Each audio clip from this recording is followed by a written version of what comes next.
Hi, welcome back to my channel. My name is Eva and I am mom of two wonderful girls.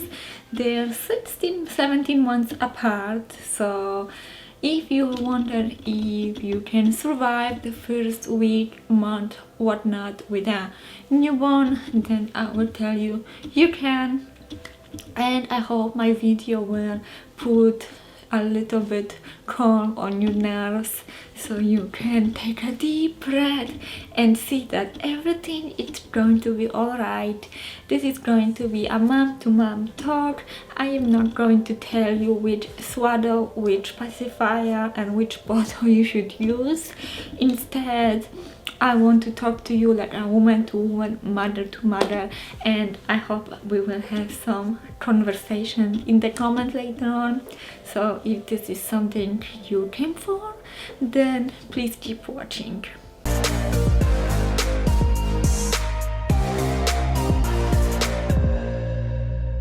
So first of all, I have to say why I'm making this video. My children are 2.5-year-old and 1-year-old, so I am way beyond this first week, first month child life, and I sometimes go into these early weeks and just wonder, and I comfort myself and I am a live proof that things will get better over time. Okay, so let's go to the beginning of my first daughter's life. My labor came okay. It was fast, really fast. 6 hours, no epidural, nothing bad happened except my bladder was crap after the childbirth, which put me in a very bad space. Anyway, it's not about that, it's about the child itself. So my daughter was born and I really wanted to breastfeed her, but because of her tongue tie, which I didn't know about, it just did not work. And even that it didn't work, I keep trying because everybody around were telling me that I just have to keep trying, breastfeed her, and she gets as much as she wants, as she needs, and there is nothing to worry about that. Fast forward, my child ended up in the hospital with jaundice and dehydration, and this is all because I did not listen to my deep instinct, which was telling me that something is wrong and my child is starving. I knew it deep down that this is what's happening, but I didn't want it to be inconvenient, and formula was expensive and it was inconvenient to go to the store and get some to help my baby. Anyway, it's not even about that, but I think that this disclaimer is very important to understand what I have to say a little bit later on in the video. So yeah, the first week it was horrible. We ended up at the hospital, like I said, not once but twice. The second time to take the blood and make sure everything is okay, if the jaundice went away. But then later on that day I received a call that I have to go back to the hospital because they didn't take enough blood. Like for real. So I had to take a little newborn baby back all the way to the hospital in the middle of the winter. It was really a roller coaster, and I was all shaking with stress like the entire time, like for almost a month maybe. Later on it got better, like every day it was getting better and better, but especially in the first week, 2 weeks, 3 weeks, it was a complete nightmare. I remember at 3 a.m. in between pumping sessions, I was checking my phone about every single thing. Day 5, let's say, my daughter got a runny nose, and literally in the middle of the night I was like checking Google. My daughter has like 5 days and she has runny nose, what do I do? So yeah, I bet you're gonna do the same at some point, because it's very hard to just calm down and take a deep breath. But I want to tell you that your child will survive. Your child will survive because you have that mother instinct in you and you know what to do, okay? Changing diapers, you will put 2-3 diapers and you already know how to do it. And everything else, every other important things, your motherly instinct will tell you. I don't know how it is, I don't know how it works, but it truly works. When you don't know what to do, just listen to yourself and believe in what you feel is right. Is probably right. Period. Like I said, I had the feeling that my daughter doesn't eat enough, and I have never had a newborn in my life before. I don't even have siblings myself. I don't have cousins who have little babies. I have never even held a newborn before. And I knew something is not right, and I should definitely listen to myself, and this would save a lot of stress. And I remember, like today, I was so tired, I was so exhausted in between the pumping sessions and feeding and googling every single thing, that I just wanted to close my eyes and wake up when my daughter is 3 years old. Well, my daughter is 2.5, and I wouldn't say that jumping into this stage right away is a good idea, but that's what I wanted at that time. So tip number 1, please trust yourself. Tip number 2 is very interesting. So we all have opinions and the way we do things on our own. So if I went to you for a coffee and I see you doing something, I would probably have some opinion about that, and that's absolutely okay, as long as I don't come after you and tell you exactly what to do, because then it's not okay.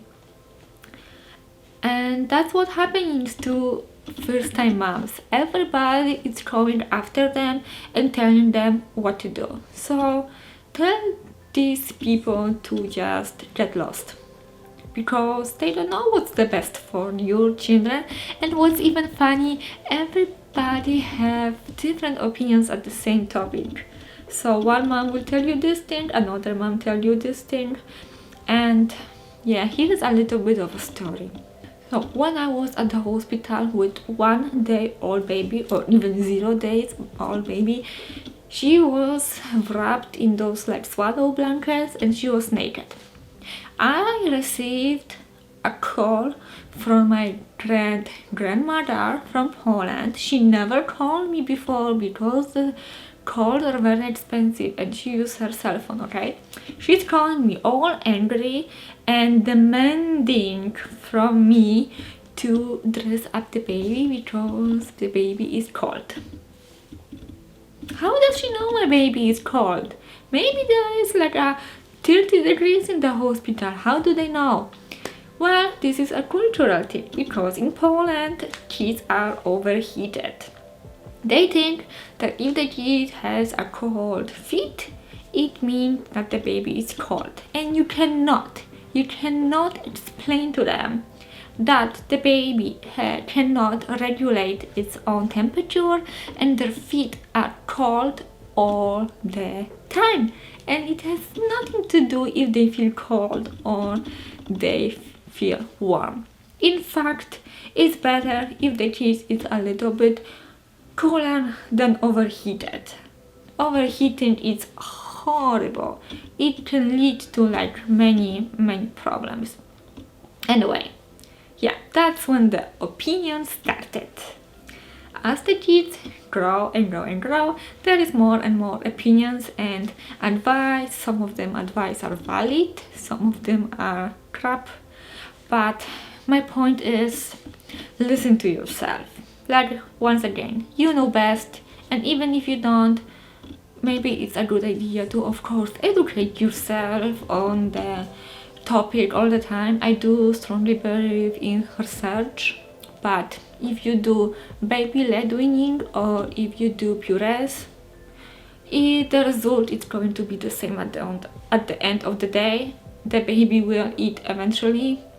So those things are not something you should be worried and focus about, and definitely have your own mind. The next tip, parenting tip, is to put everything on hold when you have a newborn. Take the time and meet your baby. Another very popular opinion of people is to put the baby down because the baby will get used to be held, and you do not want to spoil that newborn, right? But if you feel like you want to hold the newborn, then hold the newborn. I promise you, the baby will not get spoiled. Do you know how many times I hear to put the baby down because it will get used to? Or then when the baby was fussy and calmed down when I picked it up, it was, oh, that's because you spoiled the baby. It doesn't work that way. We humans mean to be comfort and be with our mothers because that's how we feel safe and that's how we are mean to be. But anyway, if you do not want to hold your baby all day long, you don't have to do it either. The point is to give yourself time to learn this little human.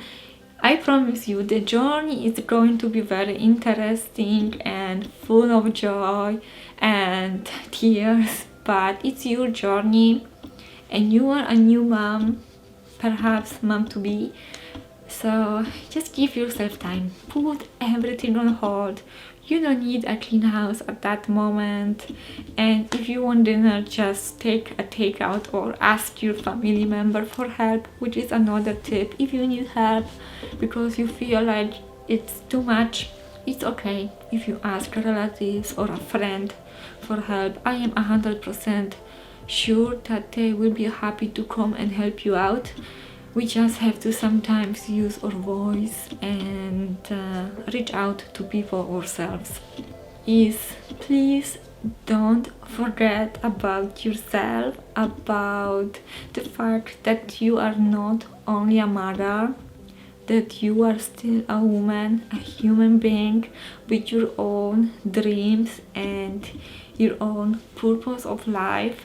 So it's so easy to put everything we have into this new life we just brought to the life, but if you are not the best version of yourself, if you do not take care of yourself, you cannot take care of those little children because they are watching you very close and you want to be the best example for them, right? So this is my last tip, but definitely not the least important one, maybe even if it's the most important tip. So take care of yourself.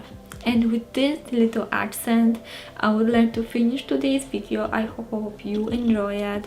If you are a mom to be, let me know down below which tip speaks the most to you, and also share your experience if you already had your little monkey. And I hope I will talk to you once again in the near future because making these videos lights up my heart. I love to connect to you, and I am hoping for some comments and some likes and subscribe, of course, too, if you like me, my personality. That would really mean a lot to me. So anyway, not to make it too long, I hope I will see you with my next video. Bye!